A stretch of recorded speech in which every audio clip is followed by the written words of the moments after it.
Hello, നമസ്കാരമുണ്ട്. Bye. എനിക്ക് പറയാനുള്ളത് എൻ്റെ ചെറുപ്പകാലത്തിൽ ഞാൻ സ്കൂളിൽ പഠിച്ചുകൊണ്ടിരുന്ന സമയത്തുള്ളൊരു ചെറിയൊരു കഥയാണ്. കഥയല്ല, എൻ്റെ ജീവിതമാണ്. അന്ന് ഞാൻ സ്കൂളിൽ പഠിച്ചുകൊണ്ടിരിക്കുന്ന ചെറുപ്പകാലം. അന്ന് എൻ്റെ സ്കൂളിൽ പഠിക്കുമ്പോൾ എൻ്റെ ഒരു കൂട്ടുകാരനായിരുന്നു കരുണാകരൻ മണക്കുന്ന്. അദ്ദേഹം എൻ്റെ നല്ലൊരു കൂട്ടുകാരനാണ്. ഇന്നും അദ്ദേഹമായിട്ടുള്ള ആ കൂട്ടുകെട്ട് ഇന്നും ഞങ്ങളുടെ ഒരു ബുദ്ധിമുട്ടില്ലാതെ നല്ല പോലെ പോകുന്നു. അന്നു മുതലുള്ള ആ സ്നേഹമാണ് ഇന്നും ഞങ്ങൾ അതുപോലെ തന്നെ. അങ്ങനെ ഈ കരുണാകരൻ എന്ന് പറയുന്ന അദ്ദേഹം നല്ലൊരു കലാകാരനാണ്, നല്ലൊരു ആർട്ടിസ്റ്റാണ്. പുള്ളീനെ പറ്റി പറയുകയാണെങ്കിൽ ഒന്നും പറയണ്ട, അത്രത്തോളം നല്ല കഴിവുള്ള ആളാണ് അദ്ദേഹം. ഞാനും സ്കൂളിൽ പഠിച്ചുകൊണ്ടിരിക്കുന്ന കാലഘട്ടത്തിൽ സ്കൂളിൽ ഈ കലാപരിപാടികളൊക്കെ ഉണ്ടാവും. അന്ന് ഞാൻ സ്കൂളിൽ പഠിക്കുന്ന സമയത്ത് സ്കൂളിലെ ഞങ്ങളുടെ ക്ലാസ്സിലുള്ള എല്ലാവരും പറയും, പ്രകാശനും കർണനും വേണം, എന്നാലേ രസമുള്ളൂ. ഞങ്ങൾ ഭയങ്കര കോമഡിക്കാരായിരുന്നു. ഞങ്ങൾ ചെറിയ ചെറിയ നാടകങ്ങളൊക്കെ അവതരിപ്പിക്കും സ്കൂളിലുള്ളപ്പോൾ.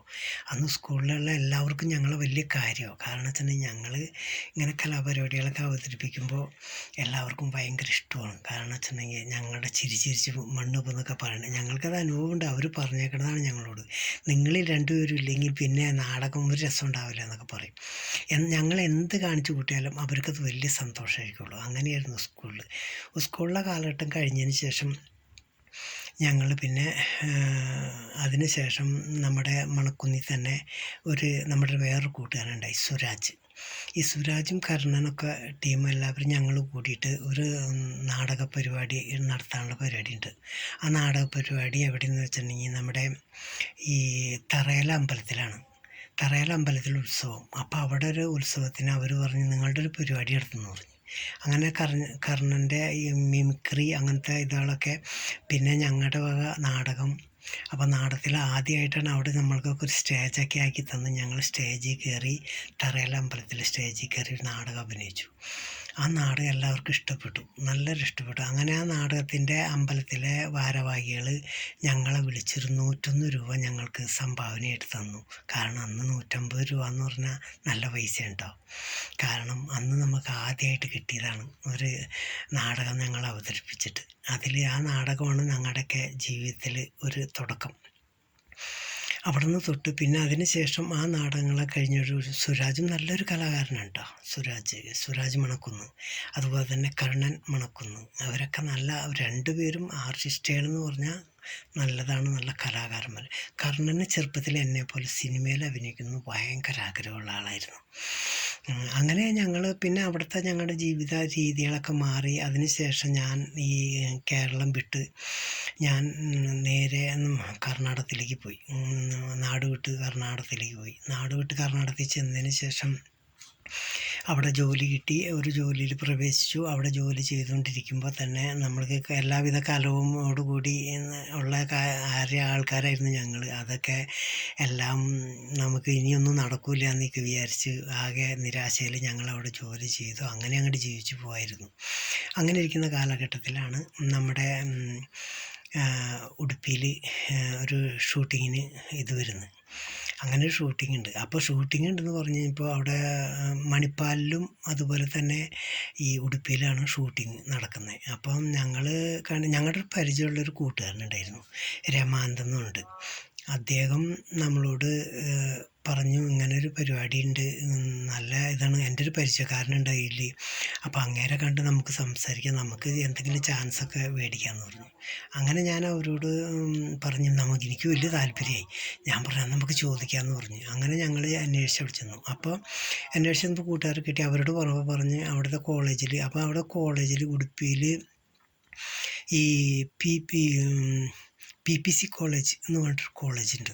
ആ PPC കോളേജിലെ ലെക്ചറായിരുന്നു DJ കിടി എന്ന് പറഞ്ഞൊരു സാറ്.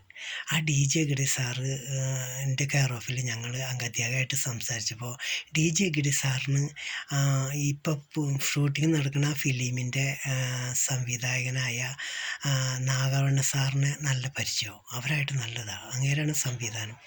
അദ്ദേഹത്തിനോട് ഞങ്ങൾ വിവരങ്ങളൊക്കെ പറഞ്ഞപ്പോൾ അദ്ദേഹം പറഞ്ഞ് അങ്ങനെ നമുക്ക് അങ്ങനെയാണെങ്കിൽ നാഗവണ്ണ സാറായിട്ട് സംസാരിക്കാം, എന്നിട്ട് നാഗവണ്ണ സാറായിട്ട് സംസാരിച്ചതിന് ശേഷം നമുക്ക് എന്താ വേണ്ടതെന്ന് വെച്ചാൽ തീരുമാനിക്കാം. അങ്ങനെ ഞങ്ങൾ നാഗവണ്ണ സാറിനോട് അദ്ദേഹം ഡി ജെ കിടെ അദ്ദേഹം വിളിച്ചു സംസാരിച്ചപ്പോൾ അവർ പറഞ്ഞ് ശരി, അവരെ നമുക്ക് അഭിനയിക്കാനുള്ള ചാൻസ് കൊടുക്കാം എന്ന് പറഞ്ഞു.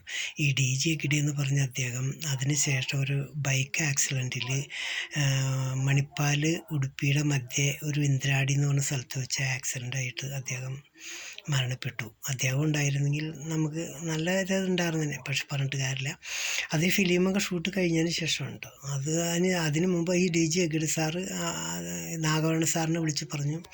അങ്ങനെ നാഗവണ്ണ സാർ ഉടുപ്പിയിലെ അറിയപ്പെടുന്ന ഒരു ഹോട്ടലാണ് ടൂറിസ്റ്റ് ഈ കിതിയൂർ ഹോട്ടൽ എന്ന് പറയും. കിതിയൂർ ഹോട്ടൽ, ആ ഹോട്ടലിലാണ് ഈ ഷൂട്ടിങ്ങിലെ നടന്മാരും എല്ലാവരും താമസിക്കുന്നതും ഡയറക്ഷനും അതിൻ്റെ പ്രൊഡ്യൂസർ എല്ലാവരും താമസിക്കുന്നത് അവിടെയാണ്. അങ്ങനെ ഞങ്ങളോട് അവിടെ വരാൻ പറഞ്ഞു.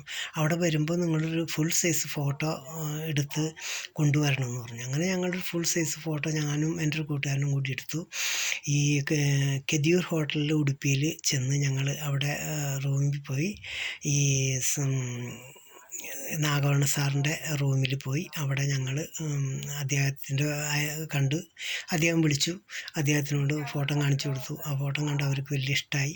അങ്ങനെ അവർ പറഞ്ഞ് ഷൂട്ടിങ് ഇപ്പോൾ 2 ദിവസം കഴിഞ്ഞാൽ തുടങ്ങുമ്പോൾ അറിയിക്കുക, അപ്പോൾ നിങ്ങൾ ഷൂട്ടിങ്ങിന് വരണം എന്ന് പറഞ്ഞു. അങ്ങനെ ഞങ്ങൾ 2 ദിവസം കഴിഞ്ഞപ്പോൾ ഡി ജെ ഗിഡി സാറ് വന്ന് പറഞ്ഞ് ഷൂട്ടിങ്ങുണ്ട്, ഇന്ന് മണിപ്പാലിലാണ് ഷൂട്ടിങ്, അപ്പം മണിപ്പാലിൽ നിങ്ങൾ വരണം. മണിപ്പാലിൽ അവിടെ ഒരു ഇതുണ്ട് കോളേജ്, ആ കോളേജിലാണ് ഷൂട്ടിങ്. അപ്പോൾ ആ കോളേജിൽ ഷൂട്ടിങ്ങാണ്, അപ്പോൾ ആ കോളേജിലേക്ക് വന്നാൽ എന്ന് പറഞ്ഞു. അങ്ങനെ ഞങ്ങൾ അവിടുന്ന് ഇന്ന ദിവസം ഞാൻ നമ്മുടെ മുതലാളിയോട് ലീവൊക്കെ ചോദിച്ച് അങ്ങനെ ലീവ് എടുത്ത് ഞാൻ എൻ്റെ കൂട്ടുകാരനും കൂടി ഞങ്ങൾ വേഗം പോയി, ഭയങ്കര ആഗ്രഹത്തോടെ പോയി. അങ്ങനെ അവിടെ ചെന്ന് ഞങ്ങൾ ഡി ജെ ഗിഡി സാറുണ്ടായിരുന്നു. അപ്പോൾ ഞങ്ങളെ വിളിച്ച് നാഗവണ്ണ സാറിനെ പരിചയപ്പെടുത്തി. നാഗവണ്ണ സാറ് പറഞ്ഞ്, ഈ നാഗവണ്ണ സാറിനെ പറ്റി പറയുമ്പോൾ ഞാനൊരു കാര്യം പറയാം. എൻ്റെ വാട്സാപ്പിൽ എൻ്റെയും നാഗവണ്ണ സാറിൻ്റെ ഒരു ഫോട്ടോ ഉണ്ട്. ഞാനൊരു ചുമപ്പ ബനിയനൊക്കെ ഇട്ടിട്ട് വാട്സാപ്പിൽ ഞാൻ ആ ഫോട്ടോ ഇന്ന് വരെ ഞാൻ കളഞ്ഞിട്ടില്ല. അതാണ് എൻ്റെ ആദ്യ സിനിമയുടെ സംവിധായകൻ നാഗവണ്ണ സാർ. അപ്പോൾ അങ്ങനെ ഞങ്ങൾ ആ കോളേജിൽ ചെന്നു. അവിടെ ചെന്ന് കഴിഞ്ഞപ്പോൾ കണ്ടോൻ ആൾക്കാർ. അപ്പോൾ അവരെ വിളിച്ച് നാഗവണ്ണ സാറ് പറഞ്ഞ് അതിൻ്റെ ഡ്രസ്സിൻ്റെ ആളെ വിളിച്ചിട്ട് പറഞ്ഞ് ഇവർക്ക് കൊടുക്കുന്ന യൂണിഫോമോ കൊടുക്കുക, ഇവർക്ക് പോലീസിൻ്റെ റോളാണ്, അപ്പോൾ ഇവർക്ക് യൂണിഫോമൊക്കെ എല്ലാ കാര്യങ്ങളും റെഡിയാക്കി കൊടുക്കുമെന്ന് പറഞ്ഞു. അങ്ങനെ ഞങ്ങളെ വിളിച്ച് അവിടെ ഒക്കെ കൊണ്ടുപോയി. അവിടെ അവരെല്ലാം നമുക്ക് ഡ്രസ്സൊക്കെ ചേഞ്ചാക്കി നമ്മളൊരു പോലീസ് വേഷത്തിലാക്കി എല്ലാം ഇതാക്കി, പോലീസിൻ്റെ തൊപ്പിയും ബെൽറ്റും ഫാൻറ്റും എല്ലാം ഷൂട്ട് കോട്ടും എല്ലാം ആക്കി ഞങ്ങൾക്കൊരു ഗണ്ണ് തന്നു. ഓരോരുത്തർക്ക് നമ്മൾ സാധാരണക്കാരൻ പോലീസുകാരല്ല കേട്ടോ, ഭയങ്കര ഷൂട്ട് ചെയ്യുന്ന പോലീസാണ്. ഗണ്ണും തന്ന് നമുക്ക് ഓരോരുത്തർക്ക് ഗണ്ണ് തന്ന് ഞങ്ങൾക്ക് തന്നു. ഞങ്ങളത് പിടിച്ചിട്ട് എല്ലാം റെഡി ആയിട്ട് നിന്നോ. അപ്പോൾ ഷൂട്ടിങ് വേറെ നടക്കുന്നുണ്ട്. അങ്ങനെ ഞങ്ങൾക്ക് ആ കഥാപാത്രത്തിന് വേണ്ടിയിട്ട് പറഞ്ഞ് ഞങ്ങളങ്ങനെ റെഡി ആയിട്ട് നിന്നു. അപ്പോൾ ഞങ്ങൾ റെഡി ആയിട്ട് നിൽക്കുമ്പോൾ അവിടെ കൂടിയിരുന്ന ഷൂട്ടിങ് കാണാൻ വന്നിരിക്കുന്ന ആൾക്കാർക്കൊന്നും അറിയില്ല, ഞങ്ങൾ പുതിയ ആൾക്കാരൊന്നും അവർക്കറിയില്ല. അവർ വിചാരിച്ച് ഞങ്ങൾ സിനിമയിൽ അയച്ചുകൊണ്ടിരിക്കുന്ന ആൾക്കാരെന്ന് വിചാരിച്ച് ഞങ്ങളോട് വന്നിട്ട് പറയാം, ചേട്ടാ ഒരു ഫോട്ടോ എടുക്കട്ടെ ഞങ്ങൾ ഒരുമിച്ച് നിന്നിട്ട്. അങ്ങനെ ഞങ്ങൾ പിന്നെ അവരങ്ങനെ പറഞ്ഞപ്പോൾ പിന്നെ എന്തെങ്കിലും ആവട്ടെ എന്ന് ഞങ്ങൾ നിന്ന് ഞങ്ങളുടെ ഫോട്ടോ ഒക്കെ എടുത്ത് ഒരുമിച്ചൊക്കെ ഫോട്ടോ എടുത്തിട്ടൊക്കെ പോയി വീട്ടിലേക്ക് കൊണ്ടുപോയിട്ടുണ്ടാവും പാവങ്ങൾ. പക്ഷെ ഞങ്ങൾ പുതിയ ആൾക്കാരെന്ന് നമുക്കല്ലേ അറിയുള്ളൂ. അങ്ങനെ അവിടെ ലൊക്കേഷനിൽ ചെന്ന് കഴിഞ്ഞപ്പോൾ ലൊക്കേഷനിൽ ചെന്ന് കഴിഞ്ഞാൽ നമുക്കൊരു കാര്യം എന്ന് പറഞ്ഞാൽ നമുക്ക് സമയം പോകുന്നതോ അല്ലെങ്കിൽ ഒന്നും നമുക്കറിയില്ല. ഒരു സുഖജീവിതമാണ് നമുക്കവിടെ. എല്ലാവരും നമ്മളോട് ഒരു വലിയവൻ ചെറിയവൻ എന്നുള്ളൊരു വ്യത്യാസമൊന്നുമില്ല. എല്ലാവരും നല്ല ഇതായിട്ട്. നമ്മുടെ തമിഴിലെ ശരത് ബാബു ഉണ്ടായിരുന്നു. അദ്ദേഹം നല്ല മനുഷ്യനാണ്. ശരത് ബാബു സാർ അദ്ദേഹം നല്ല മനുഷ്യനാണ്. പിന്നെ അതുപോലെ തന്നെ തമിഴിലെ ഒരു വില്ലൻ ഉണ്ടായിരുന്നു, ഈ ഭാഷയിലൊക്കെ ഈ രജനീകാന്തിൻ്റെ കൂടെ അഭിനയിച്ച ആളായിരുന്നു. പിന്നെ അതിന് ശേഷം പിന്നെ ശിവരാജകുമാറായിരുന്നു അതിലെ ഹീറോ മെയിനായിട്ട്. ശിവരാജകുമാർ എന്ന് വെച്ചിട്ടുണ്ടെങ്കിൽ കർണാടകത്തിലെ രാജകുമാർ, സൂപ്പർ സ്റ്റാർ രാജകുമാറിൻ്റെ മകൻ ശിവരാജകുമാർ ഒരുമിച്ച് ഞാൻ ഫോട്ടോ ഒക്കെ എടുത്ത് എല്ലാവർക്കും നല്ല ഒരു സന്തോഷമായിട്ടുള്ള ദിവസങ്ങളായിരുന്നു. അവിടെ ഷൂട്ടിങ്ങിനൊക്കെ ഞങ്ങൾ പോയി. അപ്പം ഞങ്ങൾക്ക് പോലീസിൻ്റെ ഇതാണ്. അപ്പോൾ ഒരു കോളേജിൽ ഈ തീവ്രവാദി സംഘടനക്കാർ വന്ന് കൂടിയിട്ട് അവിടെ ഭയങ്കര ഈ കോളേജ് അവരുടെ കൈവശം പിടിച്ചടക്കിയിട്ട് അവരിൽ നിന്ന് ഇതുവരെ നമുക്ക് അവരൊക്കെ തീവ്രവാദികളൊക്കെ വെടിവെച്ച് വീഴ്ത്തി ഭയങ്കര ഇതാളായതിന് ശേഷം അവരിൽ നിന്ന് കോളേജ് രക്ഷിക്കാൻ വേണ്ടിയിട്ടാണ് ഒരിത്. അതിലൊരു ഹിന്ദിക്കാരൻ ഒരു വില്ലനായിരുന്നു, കബീർ ഷേട്ട് എന്നാണ് അങ്ങ് അദ്ദേഹത്തിനെ വിളിക്കണേ. നല്ലൊരു ഹിന്ദിക്കാരനെ, പക്ഷെ നമുക്ക് ഭാഷ അറിയില്ല അങ്ങനെ ഇതായിട്ട്. പിന്നെ അങ്ങനെ നിൽക്കുമ്പോഴാണ് ആ ഫിലിമിലെ ഹീറോയിനായിട്ട് അഭിനയിക്കുന്നത് നമ്മുടെ മലയാളത്തിലെ അഞ്ജു അരവിന്ദ. അപ്പോൾ അഞ്ജു അരവിന്ദ ആയതിനു ശേഷം എനിക്കിനി ഭയങ്കര ആഗ്രഹം, അഞ്ജു അരവിന്ദ നമ്മുടെ നാട്ടുകാർ, കേരളക്കാർ, അപ്പോൾ ഒന്ന് സംസാരിക്കണം. അങ്ങനെ പുള്ളിക്കാരത്തിയുടെ ചെന്ന് നമ്മൾ സംസാരിച്ച പുള്ളിക്കാരത്തിക്ക് അത്ഭുതം, നിങ്ങളിങ്ങനെ അപ്പം ഞാൻ പറഞ്ഞു ഇങ്ങനെ അങ്ങനെ മലയാളത്തിലൊക്കെ സംസാരിച്ചു. വലിയ നല്ലതാണ്, ഫോട്ടോത്തിനൊക്കെ പോസ്റ്റ് ചെയ്തു തന്നു. ഞങ്ങൾ അങ്ങോട്ടും ഇങ്ങോട്ടും എവിടെ നാടെന്നൊക്കെ ചോദിച്ചു. നല്ല ഇതായിരുന്നു കേട്ടോ അഞ്ജു അരവിന്ദ്. അങ്ങനെയാണ് അഞ്ജു അരവിന്ദാണ് അതിലത്തെ ഹീറോയിനി.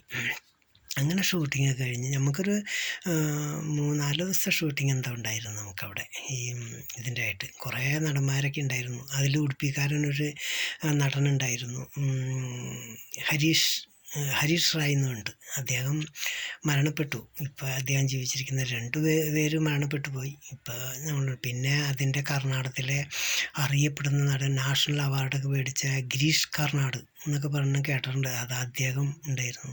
അങ്ങനെ നമ്മൾ കുറേ നല്ല നല്ല നടന്മാരായിട്ടും നല്ലതായിട്ടും, അതാണ് എൻ്റെ ജീവിതത്തിൽ ഞാൻ ആദ്യമായിട്ട് അഭിനയിച്ചിരുന്ന സിനിമയായിരുന്നു അത്. അതിൻ്റെ സിനിമയുടെ പേര് ജന്മദാത എന്നായിരുന്നു പേര്.